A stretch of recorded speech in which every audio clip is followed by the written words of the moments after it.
Oh, goodness, there's so much to compassion. But for me, the one thing I think people need to know, and it might be fairly obvious, but compassion requires an energy.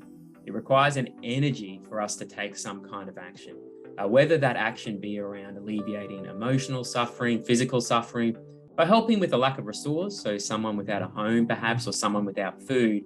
But compassion requires energy to take action.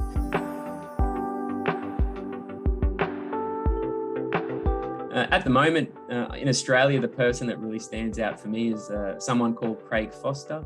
So Craig Foster was a Socceroo, so he was in our Australian football team. And since finishing his football career, he's really turned his attention to the human rights of those seeking asylum or refugees. And Australia hasn't got a particularly good record in this area. We do some not so good things, pretty nasty things really. And he has been at the forefront. He's been very courageously active in trying to shape and shift how we treat those who desperately need help and who are very vulnerable.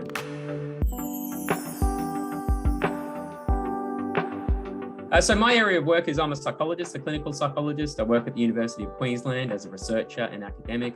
And I look at many different aspects of compassion, but one of the big areas is in how compassion can help with mental health, particularly for things like depression, where there's a lot of self-criticism and shame.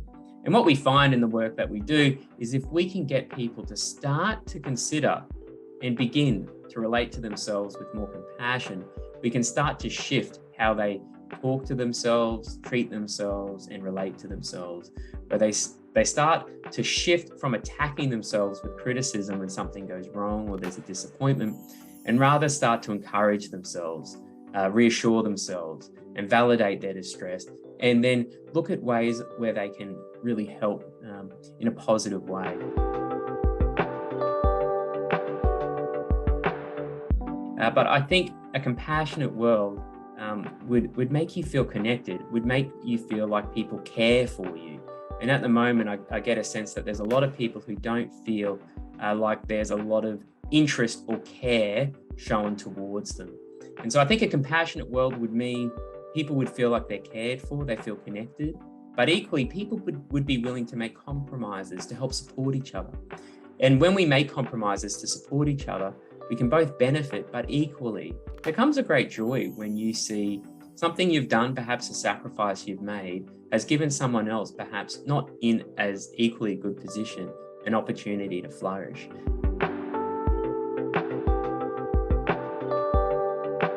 So the Global Compassion Coalition, I think, is the beginning of something really amazing.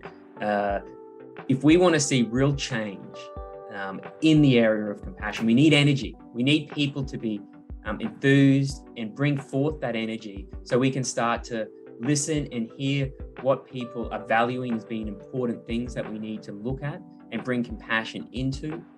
And also it makes you feel like you're part of something. You're part of something or a group of people who are trying to make a difference. And I think that's kind of pretty fun and pretty awesome to be part of.